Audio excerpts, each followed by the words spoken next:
Squat or deadlift, which one has the biggest bang for your buck, and which one is going to have the biggest transfer and carry over to sport?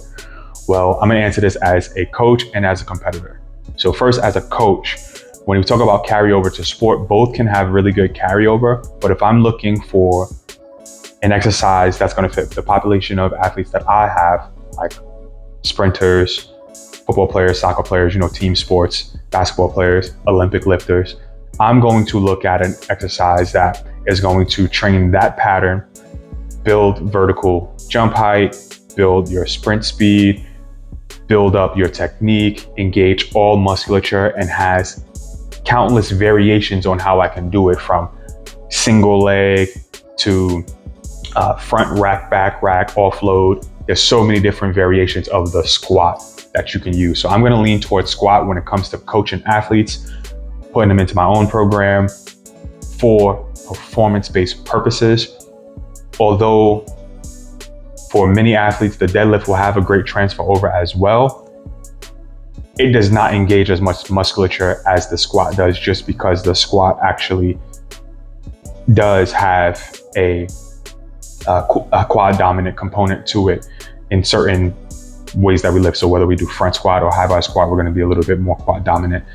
And the deadlift is not going to, really engage the quads much at all, if any, in certain variations, unless you do a sumo, right? So that's why I'm going to lean towards there. But when it comes to a competitor, I'm going to lean towards the deadlift, because I've seen powerlifting competitions where even a squatter can go down, hit depth, and the judge gives them a red light.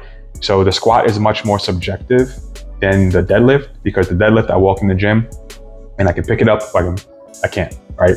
That's period. So to me, I want to be able to load up the bar safely and effectively and challenge myself. And I can do that.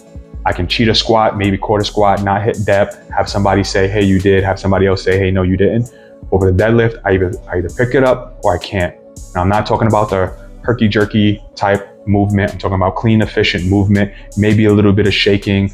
That happens with some neuromuscular inefficiencies. Sometimes it happens under max load. Sometimes you'll do a little bit of shake, but as long as we're not trying to jump that bar up as we're trying to lift, then I'm going with the deadlift all day. So I think that if you are somebody who leans either way, it doesn't matter, implement them both into your program, because they're both primary movements, one of the 7 movements that we as humans move in on a regular basis. We squat and we hinge. So we need to make sure we have some sort of variation in our exercise program for these 2 movements, whether it's single leg, whether you are hinging with a dumbbell or barbell, whether you are squatting with a dumbbell or barbell, body weight, it doesn't matter. Make sure you get these inside your program some way, somehow, because you move in life, and that's what we train for. We train for life first, then sport, and everything else that comes after it. So throw in the comments which one you like best, the squat or the deadlift,